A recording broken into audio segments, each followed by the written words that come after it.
ඔබට හමු වෙනවා යම්කිසි අසාමාන්‍යතාවයකින් යුක්ත පුද්ගලයෙක්. එහෙම නැත්නම් යම්කිසි ප්‍රශ්නයක් තියෙන පුද්ගලයෙක් ඔබට හමු වෙනවා ජීවිතේ. කොයිද හරි අවස්ථාවක්. ඔව්ද ඔහුගේ ගැටලුව ඔහුගේ ප්‍රශ්නය ඔබට කියනවා. ඔබ ඇය හෝ ඔහු විරූපීද ඔහු අවලක්ෂණද කියන පළවෙනි ලේබලයට ඔබ පත් වෙනවා. ඔබ ළඟට එන පුද්ගලයා ඔබට යම්කිසි ප්‍රශ්නයක් ඉදිරිපත් කරන විට ඔබ ඔහුගේ ප්‍රශ්නේ දිහා බලන්නේ කොහොමද? සහ යම්කිසි මානසික අපහසුතාවයකට, යම්කිසි කායික අපහසුතාවයකට, යම්කිසි ගැටලුවක පත් වෙන පුද්ගලයෙක් එක්ක ඔබ කටයුතු කරන්නේ කොහොමද? ඔබේ හදවතට තට්ටු කරලා බලන්න කොහොමද මම ඒ පුද්ගලයාත් එක්ක කටයුතු කරන්නේ? ඒ පුද්ගලයා ඔබේ ජීවිතයේ යම්කිසි තැනක ඔබට හදවතට දැනෙන විදිහට දැනුනේ කොහොමද? පුද්ගල ගනුදෙනු ගැන කතා කරනකොට පුද්ගලයෙක් එක්ක ගනුදෙනු කරන්න පුද්ගල සම්බන්ධතා ගැන හදාගන්න කොහොමද අපි අපේ ශාරීරික භාෂාව සහ අපේ වචන කොහොමද පාවිච්චි කරන්නේ? ඔබේ ඉඟි භාෂාවෙන් නැත්නම් බොඩි ලැන්ග්වේජ් ශාරීරික භාෂාව තුළින් කියන බොහෝ දේවල් ඇත්ත කාරණා. බොඩි ලැන්ග්වේජ් ගැන අධ්‍යයනය කරද්දී ඔබ ආරක්ෂිතව මෙන්න මෙහි විදියට ඉන්නවා නම් ඔබ ආරක්ෂිතයි කියලායි මම කිසි වැරදක් කාටවත් කරලා නැහැ. මට ප්‍රශ්නයක් වෙන්නේ නැහැ කියන විශ්වාසයෙන් ඔබ ඉන්නේ. ඒ වගේම ඔබ මෙහෙම කරනවා නම් ඔබ යම් කිසි කෙනෙකුට තර්ජනය කරනවා. ඒ වගේම ඔබ මෙහෙම කරලා කතා කරනවා නම් ඔබ විවෘත පුද්ගලයෙක්. ඔබ යම් කිසි ප්‍රශ්නයකදී බිම බලාගෙන ඇඟිල්ලෙන් පොළොව හරනවා නම් ඔබට ලොකු ප්‍රශ්නයක් තියෙනවා සාමුණ දෙන්න. ඒ වගේම ඍජුව ඔබට බලන්න බැරි නම් කෙනෙක්ගේ පුද්ගලයෙක්ගේ මුණ දිහා ඔබ එතන වංචාවක් කරනවා. ඒ වගේ විශේෂයෙන් කාන්තාවන් කොණ්ඩේ ස්පර්ශ කරනවා නම් කොණ්ඩේ නිතර ස්පර්ශ කරනවා නම් ඇය යම් කිසි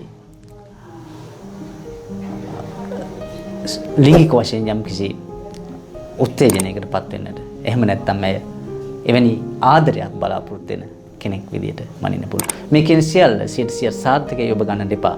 නමුත් ඔබ අධ්‍යයනය කරන බොඩි ලැන්ග්වේජ් ශාරීරික භාෂාව ලොකු භාෂාවක්. හරියට චිත්‍රයක් සංගීතයක් වගේ විශ්ව භාෂාව. ඒගොල්ලෝ තේරුම් ගත්තොත් ඒ බොඩි ලැන්ග්වේජ් එක හරියට තේරුම් ගත්තොත් ඔබට පුද්ගලයන් තේරුම් ගන්න පුළුවන්.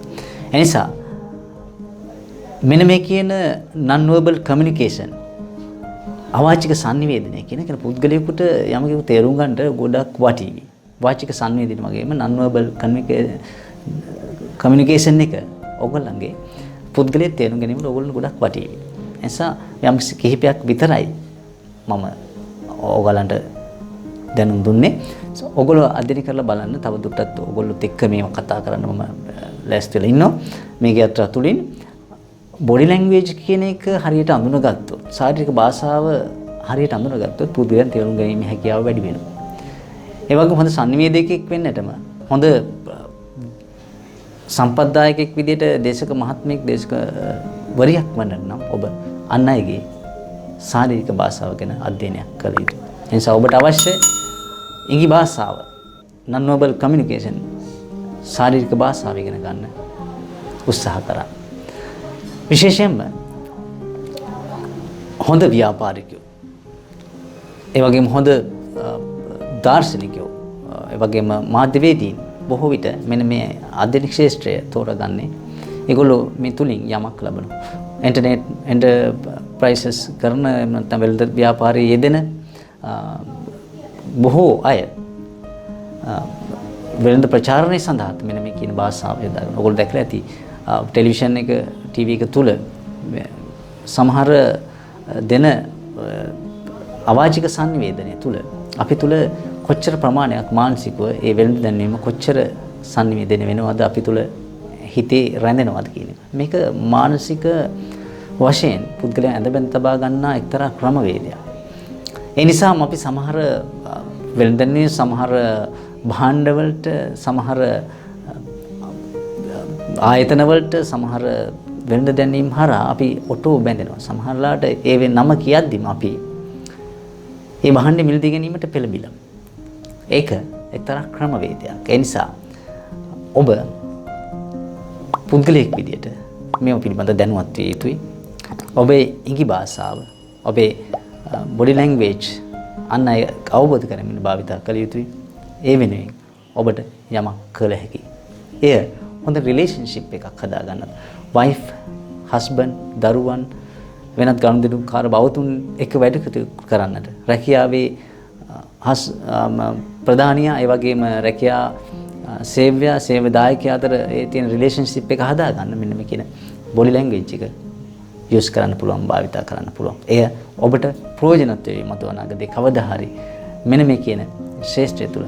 මේ සත්තුන්ගේ පවා තියෙනවා. ඒ සත්තුන් ප්‍රතිචාර දක්වන විදිය පවා අපිට දැක් ගන්න පුළුවන් ඒ ශාරීරික භාෂාව තුළ.